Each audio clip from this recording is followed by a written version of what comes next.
Russia launches ballistic missiles at Ukrainian cities, just hundreds of kilometers away stand two of the world's most advanced missile defense installations, American Aegis Ashore systems in Poland and Romania. But here's the twist.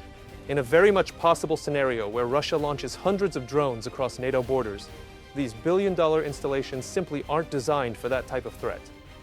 Today, we're examining this critical gap in European defense and how Ukraine, facing these attacks daily, is showing NATO what protection actually looks like in modern warfare. Welcome to the War Update. What is Aegis Ashore?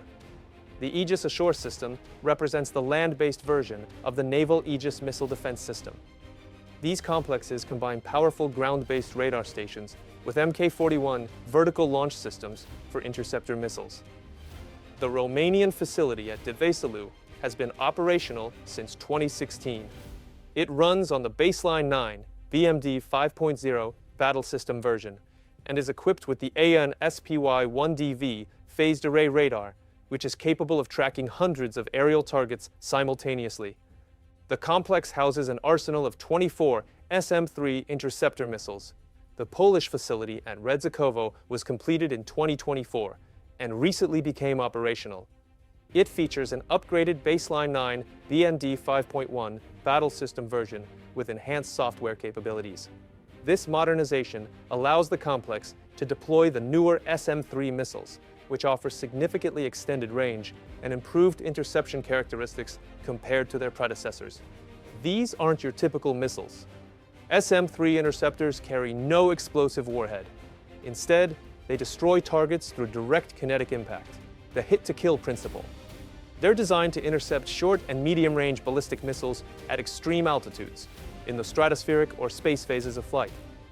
The SM-3 Block IB variant, currently deployed in Romania, can reach speeds of approximately 3 kilometers per second and is capable of engaging ballistic missiles with ranges between 1,000 and 3,000 kilometers. The more advanced SM-3 Block IA version, planned for the Polish facility, demonstrates significantly higher performance characteristics. It can intercept ballistic missiles with flight ranges exceeding 5,500 kilometers and achieve speeds of up to 4.5 kilometers per second. The SM-3 program has demonstrated high efficiency with over 30 successful test launches, confirming the system's reliability. Destruction occurs through the colossal energy of direct collision, not explosive force. Here's something interesting. While the Romanian complex in Devesalu operates in ballistic missile defense mode, the technical capabilities of the Aegis system also allow it to engage aircraft and cruise missiles.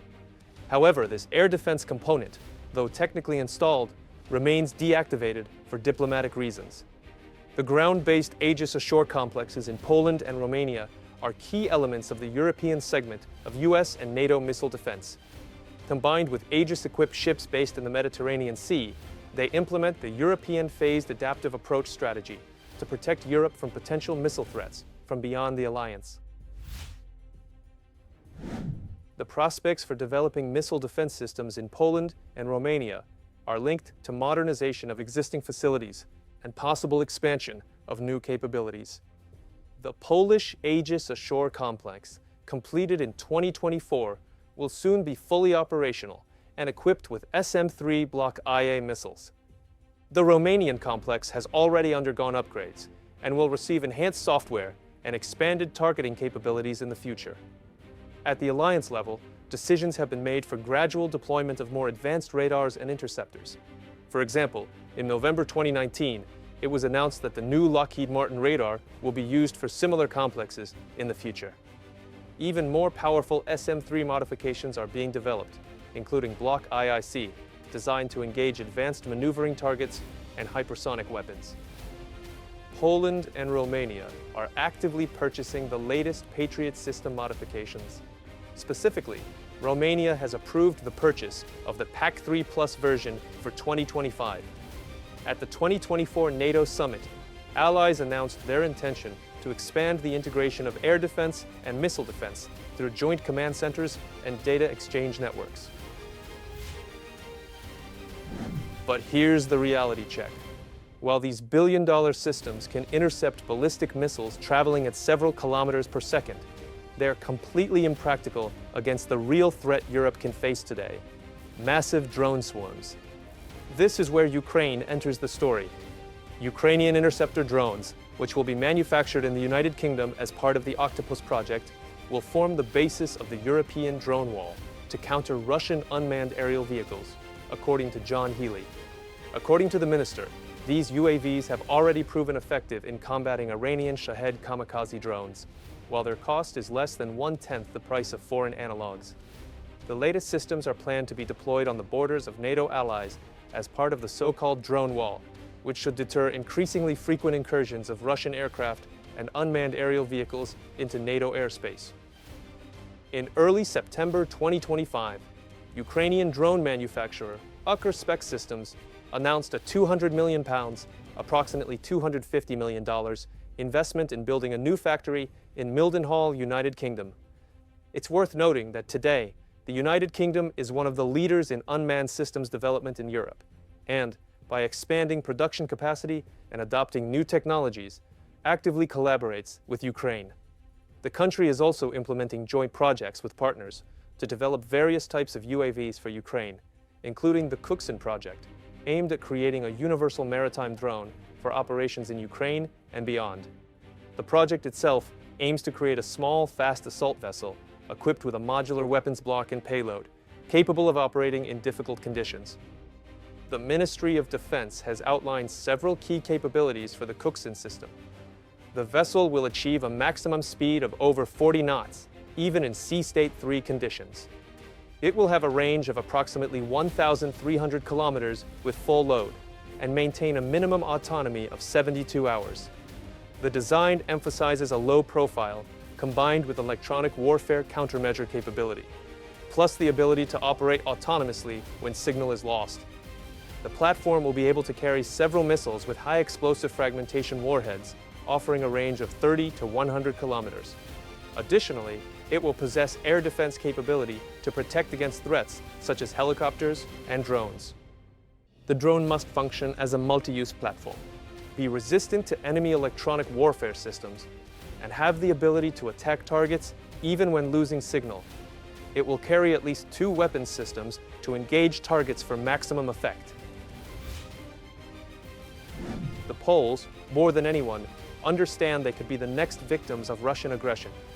They're already adopting Ukrainian experience, and together with the USA, are beginning production of their own anti-drone air defense systems, SAN. The SAN system is designed to be a response to new aerial threats that Poland has faced, particularly in September of last year. According to General Kuptel, the main task of the complex will be detecting and countering a wide range of aerial targets. Not only strike UAVs like Shahed, but also smaller class drones, as well as other targets under certain conditions. The system will be equipped with guided APKWS missiles and interceptor drones. Additionally, Poland plans to procure non-kinetic defeat means, likely including electronic warfare systems, electronic intelligence, and microwave radiation systems.